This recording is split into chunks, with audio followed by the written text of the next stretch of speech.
World's biggest astrology community in Tamil. Online Astro TV, வாழ்வின் வெளிச்சம். Online astro டிவியை கண்டு மகிழுங்கள்.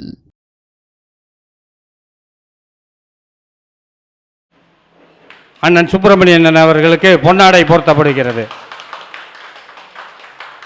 ராமதாஸ் இருக்கார, இவர் மாதிரி ஒரு யதார்த்தமான மனசு இருப்பாரான்னு எனக்கு தெரியாது. இவருக்கு 2009 10 கூட்டு, 2009 திறமையான பேச்சு, வக்கீலாக இருந்தால் நல்ல வாதம் பண்ணுவாங்க. ஸ்கூல் பசங்களாக இருந்தால் பிள்ளைங்களாக இருந்ததுன்னா பேச்சு போட்டியில் பரிசு வாங்குவாங்க.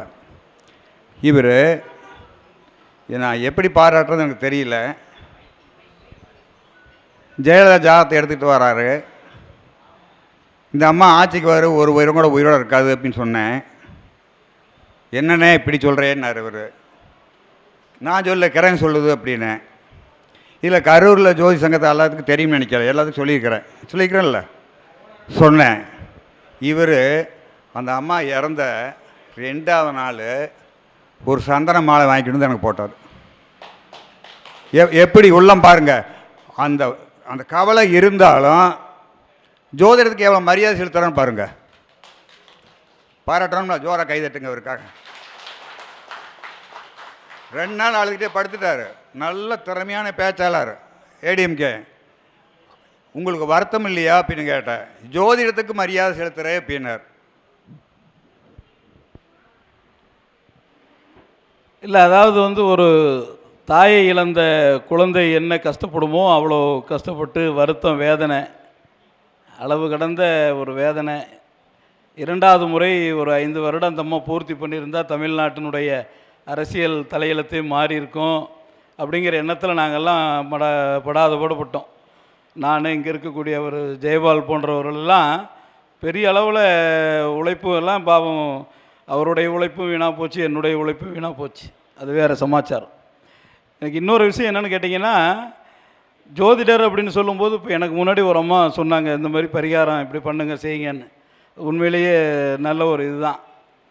ஆனால் எனக்கு இன்னொரு பயம் என்னென்னா, எல்லாத்துக்கிட்டையும் சிலருக்கெல்லாம் ஜாதகம் போய் பார்ப்போம், ஜாதகத்தை போய் பார்த்துட்டு வருவோம், என்ன பலன் சொல்கிறாங்க அப்படிங்கிறது கேட்போம்.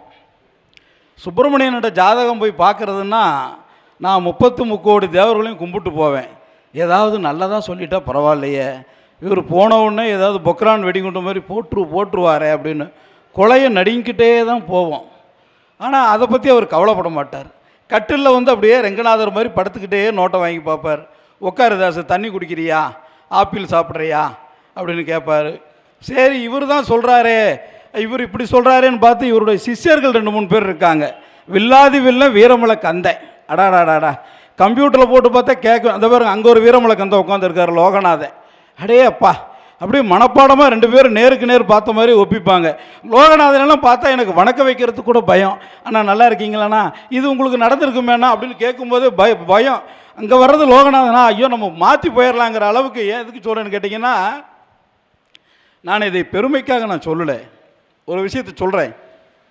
ஒரு நல்லதொரு முறையில் இந்த நிகழ்ச்சியை ஏற்பாடு செய்து பல ஆண்டு காலமாக நடத்தி வந்து கொண்டிருக்கின்றார். அப்படியே கொஞ்சம் கொஞ்சமாக இந்த நிகழ்ச்சி நல்ல முறையில் நல்ல டெவலப்மெண்ட் ஆகிட்டுருக்கு. வாழ்த்த வயதில்லை, வணங்குகின்றேன். நீண்ட காலம் அண்ணன் சுப்பிரமணியன் அவர்கள் இந்த ஜோதிடத்திற்கு, இந்த ஜோதிட உலகத்திற்கு நல்லதொரு முறையில் அவர் பயன் தர வேண்டும். பரிகாரத்தை நம்பாதவர் எப்போவுமே அவர் பரிகாரம் யாருக்கும் சொல்கிறதில்ல. ஆனால் என் போன்றவர்களுக்கு பரிகாரம் மீது நம்பிக்கை உண்டு. ஆனால் அவர் சொல்லக்கூடிய சில நல்ல விஷயங்கள் தொடர்ந்து வெற்றி பெற்று கொண்டே வந்து கொண்டிருக்கிறது. வாழ்த்துகிறேன். நன்றி, வணக்கம்.